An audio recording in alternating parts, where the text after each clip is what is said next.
واخلم دا مرچ دایش مرچ چې خبره ده د ناکامورا ارواح خاده لري وکم د کونړ د سیند نه څونه اوبه پاتې راځي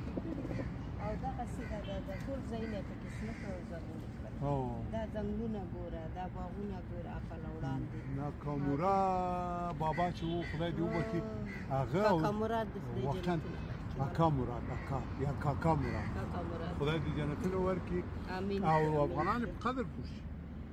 خپل افغانان دي د خپل افغانان دي راټول شي خپل وطن دي جوړ هغه ورته یو سمبول جوړ کړو او یو اساس بنیاد کې اساس بنیاد یو ټکی خو د وطن مګم چې دا چې اوس خپل موږ جوړوي او نور هم پس خکو کنه نه دا موږ خواله به پدې کې چې هر یو د دې وطن د خوال لپاره فکر وکړو دا وطن ګران ده دا په آبادی باندې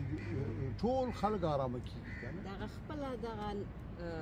ناکامورا انجینر صاحب و ډاکټر صاحب هغه خپل د ښکلا او د مینې یو سمبول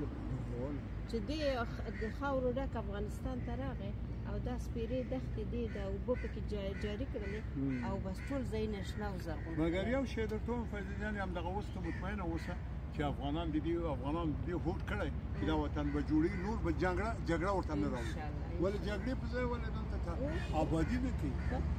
بس هم دومره خبرې زموږ همدغه بیان چې راغلو کېناستلو ولا زړه م دعا وکړه دې ته وایي هېواد دوستي دې ته وایي د وطن سره مینه او وطن سره مینه د خدای سره مینه همداسې نه ده